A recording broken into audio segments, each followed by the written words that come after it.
Hey everybody, Kevin here with Pursuing Pixels, and welcome back to another edition of Save It for the Cast. And you know the drill by now, although lately we've been doing the game jam stuff on these intros here. At least that's what I've been kind of digging into for the most part.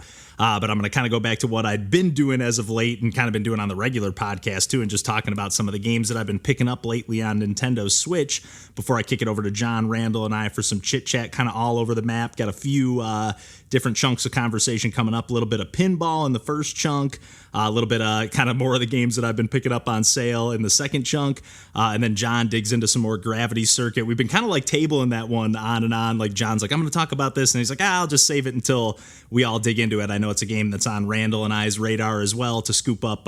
We talk about like getting the physical copy on Switch. But yeah, back to some of the downloads I've been snagging on Switch lately, although this, not so much games on sale, and this is actually going to be kind of a rare occurrence where I'm going to talk about some games that we've actually already recorded a podcast episode proper where I talked about both of these games, Gun Rounds and FROGUE, and I've actually talked about Gun Rounds and FROGUE in older episodes of the podcast as well, but that episode actually hasn't come out just yet, but I've still been kind of digging into it since we, recorded that, so I'm kind of going to have some updated thoughts and opinions on the game from that episode that'll come out in the future, probably in like 3-4 weeks or so, I think. So I'm kind of going to go a little bit backwards here with my thoughts on Gun Rounds and FROGUE, because again, that episode will come out in a few weeks here, and I kind of have some like mostly positive thoughts, but a little bit of gripes because they were two games that I was really, really excited about. I actually had no idea that Gun Rounds was getting a Switch port, but I kind of presumed that FROGUE would get one just because all the games from the previous developer have been slowly trickling out and getting Switch ports or console ports after they get released on PC. So I was just kind of assuming and waiting for that to happen. And yeah, I grabbed that one as soon as it came out and still feel mostly the same that I felt about that one, again, on the episode that'll come out here in the future, not to just be a broken record here. But FROGUE, like, it has been growing on me and I've been getting a little more into the groove with it, but it's still like just the little tweaks and changes from the original kind of like free. I don't think it was actually made for a game jam, but I think it started out as like a game jam project. But just like the way that the game kind of evolved into like a fuller scope, kind of exploration base, like it just like leaned a little bit away. And again, I'm just going to be repeating myself probably from what I talk about on the regular episode coming up in the future here too, but apologies for that in advance. But like they just kind of like tried to put a little too much meat on the bones and they got away from that arcadey DNA with FROGUE, that is, again, not to just keep jumping between these two games, but they are just like so, they're both like kind of arcadey, they're both definitely roguelikes. FROGUE has some roguelite elements where you're like, there's some challenges you can complete to upgrade your overall like health and different stat points. I haven't really gotten too much of that. I've done like one of the few challenges, but not enough to actually unlock a new stat upgrade. So I haven't quite seen how that comes into effect as things go on. But really the main reason I wanted to talk about these two games again is because of Gun Rounds. And I kind of leaned into how the like Switch port and like gamepad controls didn't feel quite right, and it was just kind of, it was not rubbing me the wrong way is not quite the right way to say it, but it just kind of didn't feel as immediate as playing it on PC with mouse, I was going to say mouse and keyboard, but pretty much just strictly mouse controls. I think you can use some of the hotkeys for like some of your weapon choices. And one of the things that I will still say is like a minor gripe is like you get in Gun Rounds, you have one of 4 weapons, or you start out with just 2, but you can have up to 4 weapons at any given time. But the way that it works is each weapon is mapped to one of the face buttons, but like you're kind of constantly throughout a run opening up treasure chests, and then you're kind of, at least for me, I'm kind of pretty much every time accepting that weapon, even if it's a weapon I don't necessarily want, because you're also going to get either some health, whether it's just like more health to fill up if you've lost some already, or possibly like a permanent health upgrade like +1 or +2, and you can even get upgrades like passive buffs that make those upgrades upgrade even more. So you might really want to lean into like, yeah, I don't necessarily want this wimpier weapon, but I want to see what the upgrade's going to be health-wise, so I'm going to accept it and replace this other weapon. So in my head, I'm thinking, okay, I'm replacing the button or the weapon on the B button, so then this new weapon that I just grabbed is going to now be on the B button. But it seems like it just kind of shuffles the weapons automatically based on like class. So like your pistol always stays in the same spot, assuming that you don't replace it, which for some reason I pretty much never really do that. I probably should actually. But nonetheless, like I'll be thinking I make a mistake here and there, although now I'm a little more aware of it, so I'm paying a little more attention. But again, if you're playing on like mouse and keyboard or just with the mouse, or even if you're playing, this game is on mobile as well, and I'm actually going to grab it on mobile because it just seems like such a perfect fit for that platform, even though I know I'm going to play it the most on Switch just because that's where I tend to do the majority of my gaming. But yeah, I will occasionally like hit the A button again to like fire off what I think is going to be my new weapon. And then I'm like, oh no, I shot my, thing that uses a ton of ammo. And basically you're just kind of constantly like, making decisions between, it's like a light strategy slash, I don't even want to say puzzle necessarily. There's like some light, elements of that, I guess, going on. But for the most part, yeah, it's just like a really arcadey experience. I actually just beat my first run ever of the game today and unlocked hard mode, and there is an easy mode as well. Hard mode seemed kind of crazy because you have a ton of different there's like 4 or 5 different biomes, and then each different biome has maybe 2, 3, 4 different enemy types, and then they each have, I think, usually 2 different attacks, maybe 3 for some of them, maybe for some of the later stages or the boss or something like that, because there is kind of like a final boss at the end. But otherwise, when you go into hard mode, these enemies now are like, the mushroom enemy, instead of doing one of its 2 normal attacks, which it might still do, but it also might just do any random attack seemingly from any of the enemies throughout the game. And there's really no way to know which attack's going to happen until it kind of starts, and then you have just like a brief split second to do like a Paper Mario button input. In this case, you just have to press any of the 4 face buttons to kind of block the attack, and then you might get an upgrade that's going to be like a mirror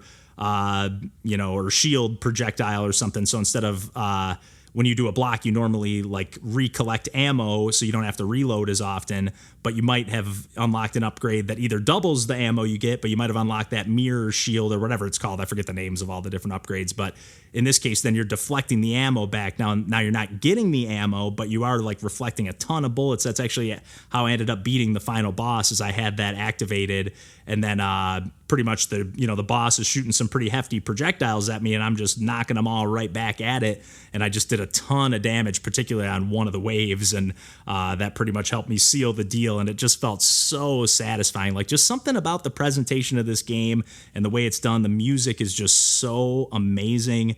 It's really one of the highlights of the game. Obviously, it gets, I'm at a point where I'm just, I've played enough of this game where I am kind of turning it down quiet and listening to a podcast or putting something in the background on the TV or on my computer or whatever. But nonetheless, it is like, now that I've got it on Switch, and it is $10 on Switch. Normally on mobile, I think it's only like $3 and maybe $5 on PC. I'm not 100% sure on the PC price because I think I got it in a bundle. But yeah, I'm really happy to have this one on Switch. Like I said, I'm going to be playing it the most on there, but I do intend to grab it on mobile because it just seems like the perfect game to just like, I got a few minutes to kill while I'm waiting for my doctor's appointment, or while I'm waiting for, whatever else. Sometimes, like even today, I was like waiting to go to the record store. They didn't open until noon. And then I was like, oh, well, maybe I'll go grab some food. And they didn't open until noon either. So I was like, let me kill 15 minutes before I leave. So let me just play a quick round of gun rounds. I was going pretty strong at first, and then I just kind of fell off the rails. But I guess I just kind of wanted to like update in advance the fact that even though I kind of complained, is kind of, to put it, mildly or whatever. I guess I didn't really like complain like crazy, but I had some gripes about the Switch ports for both Gun Rounds and Frogue, but I've really kind of come around to both of them. I will say the hooks aren't quite in me with Frogue like I kind of thought they would be. I kind of thought, especially with Gun Rounds, with me being a little bit more familiar with that one and having not played the full version of Frogue, I thought it was going to be the other way around, where I was really going to get sucked into Frogue. But nonetheless, I'm really happy to own both of these games on my Switch. Like I said, happy to support the developers and the publishers, and hope to see more games from these developers in the future. But I've done enough rambling here at this point, and I got a little bit of a longer chunk of conversation coming up here than usual. So I'm going to kick it over to John, Randall, and I. And until next week, we'll catch you then, and take care.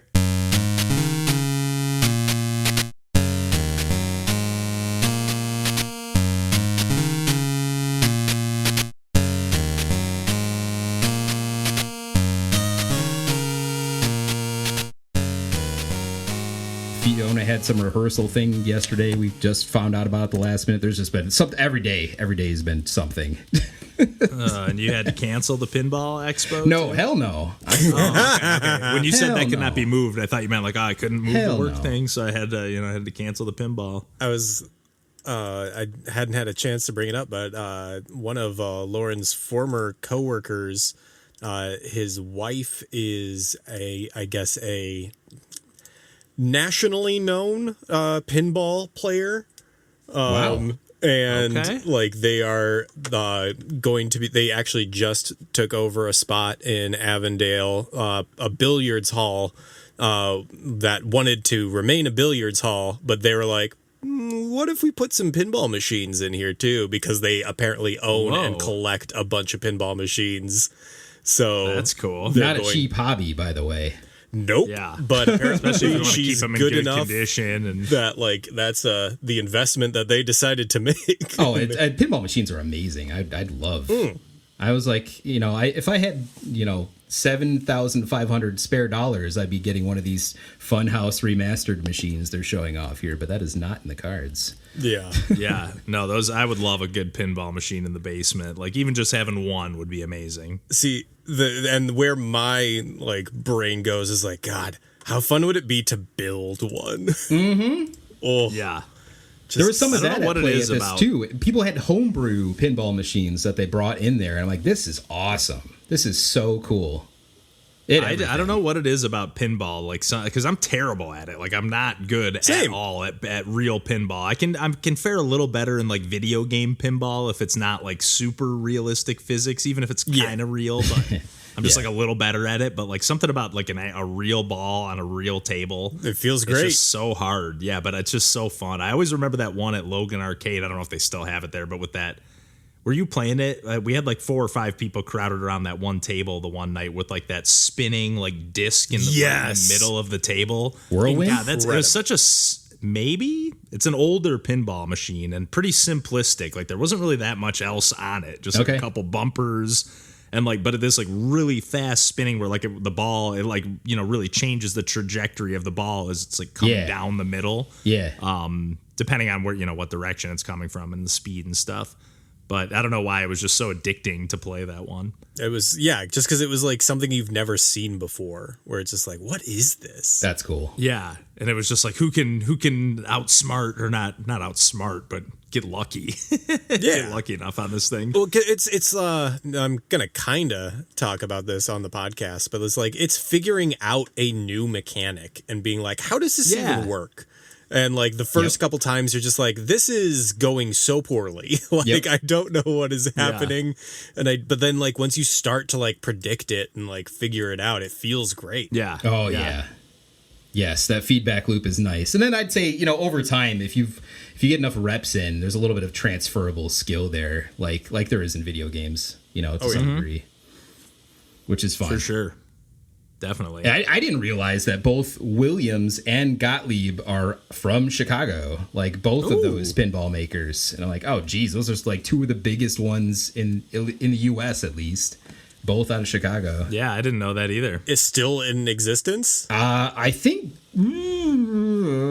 I'm not positive on that. There are certainly new pinball makers that have cropped up, especially in the last 5 years. I'm not sure if they survived. Right. They at least exist as like some kind of like IP or something, because like they still like don't they still make those like Williams like collection video game things? Well, so like they sort of like or so maybe somebody just bought the There's been a IP weird thing with the rights on those, like that Pinball Arcade where you could buy the digital packs and tables that is not available to buy, at least in that format anymore. Oh. So weird. Yeah. That stinks. Yeah. I know. I love the Williams machines in particular. I remember you raving about those in the early days. Oh yeah. I like pinball. It's good. Yeah. Yeah, pinball rules. I've been picking up a bunch of games on Switch lately. I've been picked up some duds here and there. Picked up this like bird game, which is kind of basically like a Star Fox style game, but like kind of like pencil drawn. But like it's actually not that bad. But like the opening like tutorial or opening level, like it just like tells you gotta like turn and like dodge this log, and like you literally have to like hold it down from the second it tells you to turn. Like if otherwise you just get smushed. I was like, what am I not doing right? And I was like, okay, I guess I just literally have to do it like with no delay. Just like the second level of It's Lion like- King game all over again. Yeah, very similar to that for real. God, but otherwise it's actually kind of fun, but just a shame. And it kind of runs like garbage on the Switch. Need that Switch too, baby. Yeah. Desperately. Big time. I still gotta scoop up that Paper Mario remake. I grabbed that. Costco had it like $10 off, like pretty quickly after launch. I'm like, okay, yeah, that's you always manage to find these like best deals on these like brand new games, or get those great Best Buy deals, slick deals, baby. Mm-hmm. Although it's kind of a sickness, because then you see things that you probably don't actually need that are just I know. Oh, buddy, I guess you just bought Assassin's Creed 2 for $5 because it was on Steam sale. Yeah. Oh, there's nothing worse than a Steam sale for that. Yeah. That's actually one of the reasons. That's like 50-50. It's one of the reasons I want a Steam Deck, and one of the reasons I don't want a Steam Deck, because I don't want to open up that can of worms. Yep. God, yeah, there's so many games that you just have right there at your fingertips. Mm-hmm. Yeah, have either of you guys heard of that Wildfrost game by chance? Mm-mm. It's like a deck building card game from Chucklefish. Oh. It kind of looks like art style wise, it might even be the same artist. It looks very similar to like Grindstone. Interesting. And it's like presentation. Oh no, I definitely know it's not the same artist though, because I think I know the artist. I think it was somebody that I follow on one of the social media things, or one of them. But nonetheless, it was like on sale for the cheapest I've seen it, and I've been like just going like anytime I see anything on sale for like the cheapest I've seen it lately, I'm just like, oh, might as well grab that. I'm just like loading down my Switch. Like I just scooped up that Hob game. Do you guys know that one? It's made by the Torchlight 2 or Torchlight 2 developers. Surprised to see you get something based on that. I know. It looks pretty fun, though, and it had a demo, so I booted it up real quick. It's kind of like a top-down Zelda-ish thing, but like more of like a platformer as well.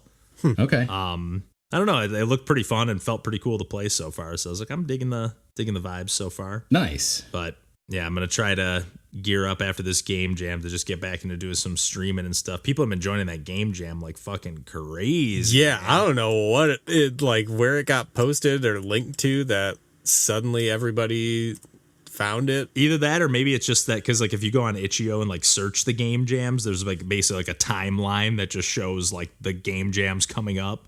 So like it might just be that like ours is getting closer to the about to begin. I was going to say that I don't think I'll talk about Gravity Circuit on the episode proper. Okay. But I don't mind talking a bit about it on the Save It. Lay it on me, because that'll be a game that, for whatever it's worth, I'll talk about at some point whenever I grab that physical copy and own that it. Is 100%. Like, it is such a good game that, like, I have no doubt that we're going to talk about it at length later. Yeah, do you know this game, by the way, Randall? Gravity Circuit? No. Because it seems very much up your alley. We might have even, I feel like there was a time that you pulled it up and talked about the physical copy, yeah. I played the demo a while back. Yeah, we just barely talked about it. Oh yes, duh. No, I was thinking of. I think I was thinking of something different. I actually have this wish listed on my Best Buy thing because of that Switch physical. Ooh, yeah. But yeah, I think like the last time we like briefly mentioned it on the podcast, I was like, oh, it's Mega Man. If like everything that when I play a Mega Man game, I'm like, man, I wish they did this. They just did it. So it's like the most like perfectly tailored Mega Man like game for my specific tastes. And God, I played a little bit more of it. So now I've done like 3 out of the 8 levels. Okay. And like just like it's not so punishing on the like precision platforming side, which is always a thing that I'm just like it so easily turns me off on, especially on a Mega Man game, if it's like, oh, here's like the section with all the disappearing platforms and stuff. Well, Mega Man does a lot of that where you got to jump at the absolute last second, and then they also do a lot of like right when you land, after you do one of those jumps, you get hit by something, then you get knocked back into that freaking pit. It's got that like Castlevania knockback. And like the checkpoints are so like generous and non-punishing in that respect. Like they're like really good that like, yo, you can always heal at them if you really want, but if you are like me and you're like, nah, I'm not gonna spend it, I'll just do this section over and like get the muscle memory down a bit. Like there's no penalty for doing that. And like especially I had done the last level before I got to the like one of the last segments of it, like with it, like one of the few like remaining checkpoints left in the level, and it was at that point I like accidentally hit the jump button twice, and then I had forgotten that I had loaded out an equipment that gave me a double jump. And I was like, damn it, equipping that.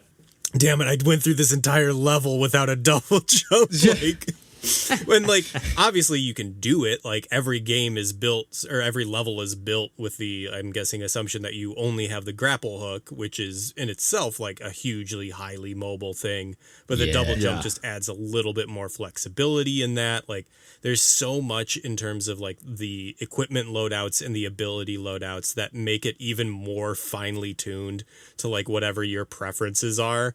Like also to the point where I'm like, I've done 3 levels and I think I've unlocked every ability that I would actually prefer to use. Like you can only have 3 abilities versus like 4 equipment, or like I don't remember which how they like call. Do the abilities stack? Like you can use that, you don't have to alternate between them? No, you have to load out. So you have 3 slots, so you can only pick 3. That's sweet. It's so good. Like, but yeah, I have like the double jump. I have, what else do I have? Like the one of them like is a magnetic pickup. So one of them is if you pick up energy when you're at max energy, it converts to health. There's other ones where it's like, oh, you're invincible when you slide, or like, yeah, there's so many good, just like non-necessary for you to complete the game, but are just so nice for if that's how you prefer to play, or if it's gameplay change up. Yeah. Or even if you're just like, I'm replaying the game and I just want to rip through it. So I'm going to turn on that slide invincibility and this and that, and and double jump so I can like just kind of zip my way through these levels. And it's so charming. It's like it controls well. The presentation is really top. Now the music, it's like just gorgeous. Everything about it, all the little details. Like I remember you pointed out like the thing like when you would die and like it would like kind of scroll you back to the last checkpoint, and there's like that little tiny like mini map in the bottom right corner that like zips back and like shows like the little rooms that you're going back through. So like it's almost like something where if you're just like not paying attention, you wouldn't even notice it. But it's like you could actually see like, oh shoot, I actually went through like 4 rooms to get to that spot where I died, and I didn't hit a checkpoint or whatever. That sounds amazing. I was doing they have the checkpoint right at the boss, like where would be the Mega Man loading room for the boss. They have a checkpoint there, so every time you die to the boss, like I love the way that it feels more emphasis on like an action 2D game as opposed to a platformer 2D game, even though it still has a lot of the platformer stuff, like especially when you have these bosses that have really complicated attack patterns. And it's like, I think I did manage to beat one of them on like the second try, but the one that I just did, I had to do like 10, 12 times in a row. And like each time I would just get to another, my ass. But like it never feels unfair, and like it's such a well balanced game, and I think that's what's most impressive about it, is that like it is a very specific to my tastes in terms of like an action platformer, but at the same time it also feels like impeccably balanced. And as much as we keep comparing it to Mega Man, it's like kind of more melee focused. Like you're not really you might be able to unlock I can see that, shooting and stuff, but you're more like between that and then like grappling and like picking up enemies, and you could just like grab them with your grappling hook and then chuck them across the room. And like I'm hearing a little bit of Gunstar Heroes. Big time on that. The way it feels when you're throwing enemies is really Gunstar Heroes, actually. The way they bounce around like little popcorn kernels. Chunky, huge sprites. Oh, yes. God. Ugh. And like almost like Game Boy Color like palette, like each Multiple character has, palettes like, its layered own, like, on top of each other. Yeah. It's really cool. So It's, like I backgrounds just love have it. one palette, enemies have another palette, you have one. Like, But they're like, the way there's like no outline, or like the outlines are like built into the colors of your character. I don't know, just something about the art style like stands out to me as like the pixels just look unique yeah, in a subtle way. just an all around great game. Highly endorse. Yeah, that's one that I will be scooping up physically. I just pre-ordered that one that you, I think, did a while ago, Randall, that Shadow of the Ninja remake. Yeah. Oh, yeah. I was just like, okay. I know we bring up, or I feel like I bring up like ad nauseum, that like Wild Guns remake, Pocky and Rocky, and They're great remakes. Ninja Saviors. But yeah, that same team, and like it just looks, I keep seeing like a post every now and then, and I'm just like, God damn, like I just need to own that game. That's got to be coming out pretty It's soon at this point. I feel like I think that's been it's- on the radar for a while. I think it's end of August is when it comes out. So Okay. at least the physical version, maybe like the digital comes out sooner, but Yeah. I was like, it's only $30, so that's actually not bad. No. So I was like, I don't want to run the risk of missing out on a chance to get a copy of this. And like the other ones, it seems a little bit, like of a reimagining. It's not, a major reimagining. Right. I mean, it seems like they're adding like full blown new mechanics and weapons and all sorts of crazy stuff to the game, and like co-op. And we get what you like about this, but we're not going to bring along the jank with it from the mid 90s or whatever. Yeah, and that was actually a pretty decent, though, like kind of unsung NES game, like one that I actually didn't really know about until more recently. Yeah. Shadow of the Ninja. Yeah. Not just, I think they added it to the it's on the Switch Online, I think, the NES version. And I was like, oh, this is actually kind of fun. I think that might have even been how I heard of it. Like I maybe have stumbled across it just because it's a game that had Ninja in it, and I probably looked it up at some point in my NES collecting. Typically not a bad way to go with 8-bit stuff. To Ninja in the title. And Natsume, for that matter. Yeah. Oh, for sure that. So, but now that, with that same team hopping on board, I'm like, okay, I'm buying anything that this team makes. Yep. I don't care.